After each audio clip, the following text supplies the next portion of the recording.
অপমান নিয়ে আমাদের এখানে বসার কোনো প্রশ্নই ওঠে না। মানে বক্তব্য কি আপনি দিবেন না আমি দেব? মাননীয় স্পিকার, এটা অশোভন, এটা অশোভন। আমার বক্তব্যের সময় যদি এইভাবে কমেন্টস করা হয় তাহলে আমার এখানে দাঁড়ানোর প্রয়োজন নেই। বলেন মাননীয় বিরোধী দল নেতা, বলুন আপনার বক্তব্য বলুন। আপনি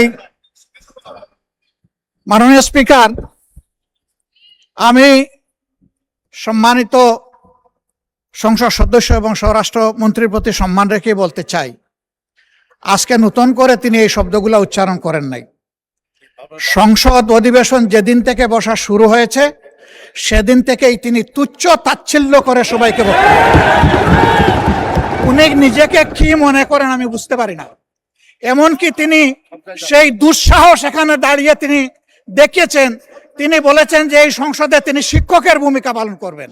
আমরা তার ছাত্র হওয়ার জন্য এখানে আসি নাই। মাননীয় স্পিকার, শিক্ষকতা করতে হলে তিনি একটা ইউনিভার্সিটি খুলুন, ওখানে যার পছন্দ গিয়ে ভর্তি হবে, ওনার লেকচার শুনবে। আজকে একই বক্তব্যে দুইবার উনি অ্যাটাক করে ফেললেন। আমার সঙ্গীরা তো মনে করে, আমি নিজেও মনে করি যে এইটা কালচারাল না, এইটা পার্লামেন্টারিয়ান ফেসিজম।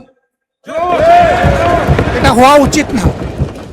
উনি এই পল্টন আজকে নতুন করে বলেন নাই, হিট দিয়ে কথা বলেন নাই।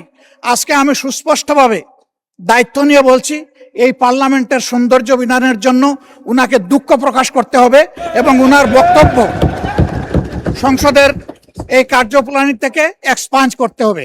যদি এইটুকু করে আমরা বসবো, না হইলে এখানে বসা অপমান নিয়ে আমাদের এখানে বসার কোনো প্রশ্নই ওঠে না। মানে আপনাকে ধন্যবাদ।